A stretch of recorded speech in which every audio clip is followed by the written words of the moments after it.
Hello, my name's Laura. I'm one of the lead nurses in the emergency department here at Sherwood, and I'd like to introduce Gwen telling Kevin's story about an admission to our emergency department. Hello, my name's Gwen Smith, and I'm here to tell my husband's story, Kevin Smith. He presented at A&E with severe pain in his leg. We were assessed, given an x-ray, and then we saw the ACP, who looked at Kevin's x-ray and said there was no break, no fracture. He would speak to the radiologist. The radiologist suggested an MRI scan for further assessment because the obviously x-ray doesn't show everything up. Kevin became quite tachycardic at this point, was in extreme pain. He'd been given Oromorph to counteract the pain. This was having no effect on Kevin at all. We did suggest that he was given more morphine, which was administered. A lady came in and said she needed the room for the doctors for assessments. I said, how do you propose I get my husband out of this room? I said, because he can't weight bear on his left leg. And she said, I just need you out of here because we need it for the doctors. And then she disappeared. Then I said to Kevin, it looks like they're trying to admit you into the hospital. The ACP was trying to find him a bed. Then I said, right, I'll go home and get your stuff. And when I came back, Kevin was in a wheelchair at the end of the corridor in extreme pain. The ACP said, we'll give him some more morphine. And I said, okay. I said, that's fine. I said, we'll wait here until he gets a bed. Unfortunately, while I was at home, I got a phone call and Kevin had been discharged. I returned to the hospital. I couldn't comprehend the fact that they discharged my husband from the hospital in extreme pain. When I arrived, Kevin was extremely upset. He was sitting outside A&E, and I said, right, you're going straight back in. I said, I can't have you home like this. He said, I am not returning to the hospital. He said, they're not listening to me. They've talked over me the whole time I've been in the hospital. He said, I just want to go home. It took me half an hour to get my husband in the car, half an hour to get him in the house. He then subsequently collapsed on the bathroom floor, and he crawled from the bathroom floor into the front room. I called an ambulance. The lady that I spoke to said, there's no beds and Ken will get an MRI in 4 days' time.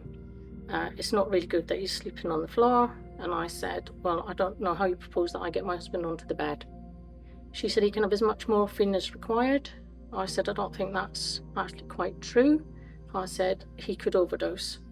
She said, I'm cancelling the ambulance, which she did. Then at 10 o'clock at night, I called another ambulance and I said, can you please send an ambulance for my husband? I said, he's in extreme pain. I said, he can't weight bear on his left leg anymore.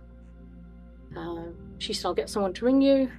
A doctor rang me and he said, I'll get an ambulance out to you once he'd listened to all the scenario of Kevin's care, or lack of. The ambulance turned up at 5 o'clock in the morning and Kevin was readmitted to A&E Majors, where he was assessed and he was given more morphine, more painkillers, and he was given his MRI the following day, which stated that he had compression of his spinal cord. On reflection, the care that Kevin was given, I feel was inappropriate, and further assessment should have been carried out on Kevin, and he should never have left the hospital. And furthermore, the mental health state now is ongoing with Kevin and myself, because we have to live with this and the possibility that he could have been disabled and made incontinent. I understand that at the initial assessment, they might not have diagnosed with the condition that Kevin ultimately had. But however, I do feel that he should have been kept in. I would really like to thank Gwen for coming along and presenting her husband's admission to the emergency department here at Sherwood. I hope we can take this forward, use it as a reflection and learn from it as well. I would really like to just pinpoint certain things that I found really emotional in this story. Is firstly Kevin's amount of pain that he actually came in with was different to the amount of pain that he actually went home with.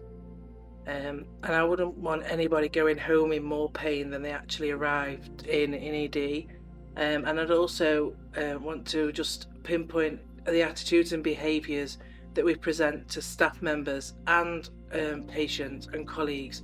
We work in a really busy, emotional environment, and we just need to remember that patients are here to be cared for, that they're here to be treated and assessed appropriately, and we need to just speak to them how they feel that they should be spoken to. And on that note, I have to say that I have visited A&E myself since then, and the experience was very good.